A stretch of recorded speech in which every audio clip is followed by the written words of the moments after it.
بسم اللہ الرحمن الرحیم۔ السلام علیکم۔ جہنم اللہ تعالیٰ کا بنایا ہوا وہ مقام ہے جو کافروں اور مشرکوں کے لیے تیار کیا گیا ہے، لیکن اس کے باوجود کچھ مسلمان اور ایمان والے ایسے بھی ہوں گے جو مومن ہونے کے باوجود جہنم میں ڈالے جائیں گے۔ پیارے دوستو، ویسے تو جہنم میں بہت سارے مسلمانوں کو ان کے گناہوں کی وجہ سے داخل کیا جائے گا اور ان کو جہنم میں ان کے گناہوں کے حساب کے مطابق عذاب دیا جائے گا، لیکن آج کی اس ویڈیو میں ہم آپ کو جہنم میں رہنے والے سب سے آخری مسلمان کے بارے میں بتائیں گے کہ جہنم میں رہنے والا سب سے آخری مسلمان کس حال میں جہنم میں رہے گا اور اس کو کس طرح عذاب دیا جائے گا، اور یہ کتنے ہزار سال تک جہنم کی خوفناک وادیوں میں پڑا رہے گا، اور یہ آخری مومن جہنم میں کس طرح تڑپ تڑپ کر اپنے رب کو آوازیں دے گا اور اپنے پروردگار کو پکارے گا، اور پھر آخرکار اللہ تعالیٰ اس مومن کے ساتھ کیا معاملہ فرمائے گا۔ پیارے دوستو، اس ایمان افروز واقعے کو سننے کے لیے آپ سے ہماری یہ گزارش ہے کہ اس ویڈیو کو اینڈ تک ضرور ملاحظہ فرمائیں۔ یقیناً یہ ویڈیو آپ کے ایمان کی مضبوطی کا سبب بنے گی۔ پیارے دوستو، جنت میں داخل ہونے کی سب سے پہلی شرط ایمان ہے۔ جو کوئی بھی ایمان کی حالت میں اس دنیا سے جائے گا تو اللہ تعالیٰ اس کو ضرور جنت میں داخل فرمائے گا، جیسا کہ حدیث پاک میں آتا ہے کہ حضور اکرم صلی اللہ علیہ وآلہ وسلم نے فرمایا کہ جس مسلمان کے دل میں رائی کے دانے کے برابر بھی ایمان ہوا تو وہ ضرور جنت میں داخل ہوگا۔ پیارے دوستو، قیامت کے دن کچھ لوگ ایسے ہوں گے جن کو اللہ تعالیٰ بغیر حساب و کتاب کے جنت میں داخل فرمائے گا، اور کچھ مومن ایسے ہوں گے جو اس دنیا سے تو ایمان کی حالت میں گئے ہوں گے، لیکن ان کے گناہ اتنے زیادہ ہوں گے کہ جس کے سبب ان کو سیدھا جنت میں داخل نہیں کیا جائے گا، بلکہ پہلے ان کو جہنم میں داخل کیا جائے گا اور وہاں پر ان کو ان کے گناہوں کے مطابق سزا دی جائے گی، اور پھر اس کے بعد ان کو جہنم سے نکال کر جنت میں داخل کر دیا جائے گا۔ پیارے دوستو، یہاں پر سوال یہ پیدا ہوتا ہے کہ جب جنت میں جانے کے لیے ایمان ہی شرط ہے تو پھر ایمان والوں کو جہنم میں ڈال کر اس کے بعد ہی جنت میں کیوں داخل کیا جائے گا، سیدھا جنت میں داخل کیوں نہیں کیا جائے گا؟ اس اعتراض کے جواب میں علماء کرام بیان فرماتے ہیں کہ جنت اللہ تعالیٰ کا بنایا ہوا وہ پاکیزہ مقام ہے جو اللہ تعالیٰ نے پاکیزہ اور نیک لوگوں کے لیے تیار کیا ہے، لہٰذا جو لوگ مومن تو ہوں گے لیکن گنہگار ہوں گے اور گناہوں کے سبب ناپاک ہوں گے، لہٰذا اللہ تعالیٰ پہلے ان کو جہنم میں داخل فرمائے گا اور ان کو ان کے گناہوں کی سزا دے گا، اور اس طرح اللہ تعالیٰ ان کو پاکیزہ کرے گا، اور ان کو پاکیزہ کرنے کے بعد اللہ تعالیٰ جہنم سے نکال کر ان تمام لوگوں کو جنت میں داخل کر دے گا۔ لہٰذا جو لوگ اس دنیا ہی سے پاکیزگی کی حالت میں جائیں گے تو اللہ تعالیٰ ان کو سیدھا جنت میں داخل فرمائے گا، اور جو لوگ دنیا کے اندر اللہ تعالیٰ کی نافرمانیاں کرتے رہے اور گناہوں کے اندر مبتلا رہے اور ناپاکی کی حالت میں اس دنیا سے گئے تو اللہ تعالیٰ ان کو جہنم میں ضرور داخل فرمائے گا اور ان کو ان کے گناہوں کی سزا ضرور ملے گی، اور یہ بھی ممکن ہے کہ اللہ تعالیٰ اپنی رحمت سے جس کو چاہے معاف فرما دے گا۔ پیارے دوستو، اب بات کرتے ہیں کہ جہنم میں رہنے والے سب سے آخری مسلمان کے بارے میں۔ اس کے متعلق روایات میں آتا ہے کہ ایک مرتبہ حضور اکرم صلی اللہ علیہ وآلہ وسلم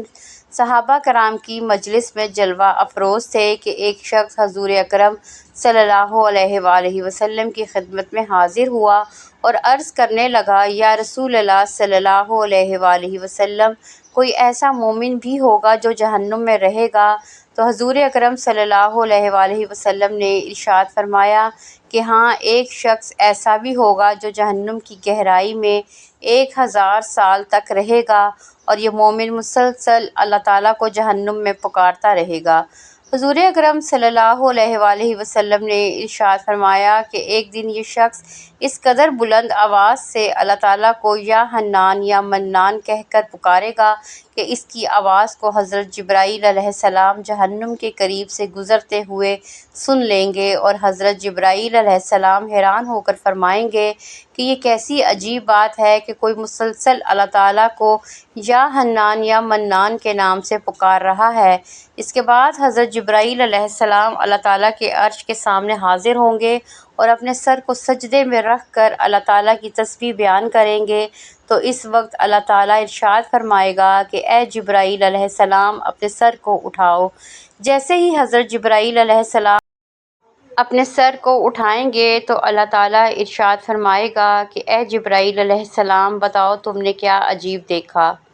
تو حضرت جبرائیل علیہ السلام اللہ تعالیٰ کی بارگاہ میں عرض کریں گے کہ یا رب العالمین، آج میں نے جہنم سے ایک عجیب و غریب آواز سنی ہے جو کہ جہنم کے کسی گہرے گڑھے سے لگ رہی تھی، اور کوئی پکار رہا تھا یا حنان یا منان۔ تو اس وقت اللہ تعالیٰ حضرت جبرائیل علیہ السلام سے ارشاد فرمائے گا کہ اے جبرائیل، جہنم کے دروغہ کے پاس جاؤ اور اسے کہو کہ جو بندہ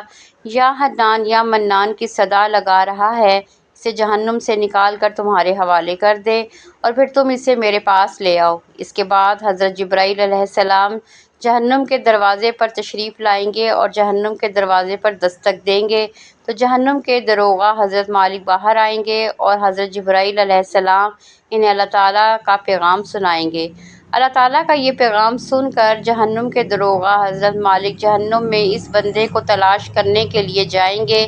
اس کے بعد حضور اکرم صلی اللہ علیہ وآلہ وسلم نے ارشاد فرمایا کہ جیسے ماں اپنے بچوں کو پہچانتی ہے ایسے ہی حضرت مالک جہنم کو پہچانتے ہیں، لیکن اس کے باوجود آپ یا حنان یا منان کہنے والے شخص کو تلاش نہ کر پائیں گے اور باہر تشریف لے آئیں گے۔ اس وقت جہنم کے داروغہ حضرت جبرائیل سے عرض کریں گے کہ اے جبرائیل علیہ السلام، جہنم میں گہرا سانس لیا ہے، اس لیے کون سی چیز پتھر ہے اور کون سی چیز لوہا اور کون انسان ہے اس کی پہچان نہیں ہو رہی۔ چنانچہ یہ بات سن کر حضرت جبرائیل علیہ السلام دوبارہ اللہ تعالیٰ کی بارگاہ میں حاضر ہوں گے اور اپنے سر کو سجدے میں رکھیں گے اور اللہ تعالیٰ کی پاکی بیان کریں گے تو اللہ تعالیٰ حضرت جبرائیل علیہ السلام سے فرمائے گا کہ اے جبرائیل علیہ السلام اپنے سر کو اٹھاؤ، تم یا حنان یا منان کہنے والے شخص کو کیوں نہیں لائے؟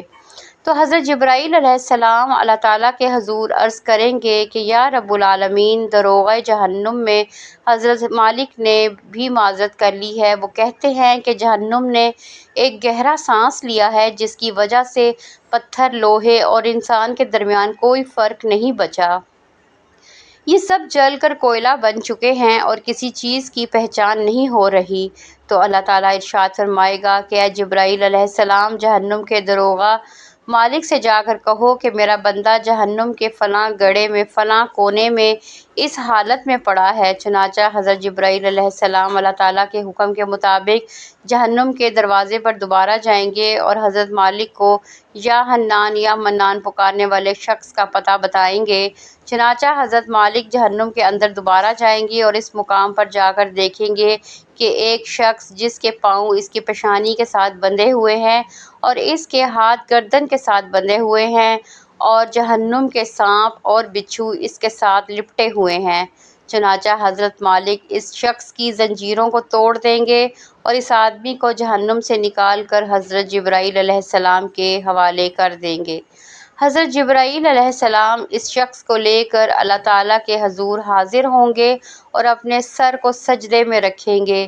اس وقت اللہ تعالیٰ حضرت جبرائیل علیہ السلام سے فرمائیں گے کہ اے جبرائیل علیہ السلام اپنے سر کو اٹھاؤ، تو حضرت جبرائیل علیہ السلام اپنے سر کو اٹھائیں گے۔ اس کے بعد اللہ تعالیٰ اس آدمی سے مخاطب ہو کر فرمائے گا کہ اے میرے بندے، کیا میں نے تجھے بہترین تخلیق نہیں کیا اور میں نے تیری طرف رسول نہیں بھیجے تھے؟ کیا میرے رسولوں نے تمہیں میری کتاب نہیں سنائی تھی؟ اور کیا میرے رسولوں نے تجھے نیکی کا حکم نہیں دیا تھا اور تجھے برائی سے منع نہیں کیا تھا؟ وہ بندہ اللہ تعالیٰ کی بارگاہ میں اپنی ساری باتوں کا اقرار کرے گا اور اپنے تمام گناہوں کا اقرار کرے گا اور اللہ تعالیٰ کے حضور عرض کرے گا کہ یا رب العالمین، تو نے میری بہترین تخلیق فرمائی ہے اور تیرے رسول بھی تشریف لائے اور انہوں نے تیرے احکام بھی سنائے۔ تو اللہ تبارک و تعالیٰ اس بندے سے ارشاد فرمائے گا پھر تو نے فلاں فلاں گناہ کیوں کیا؟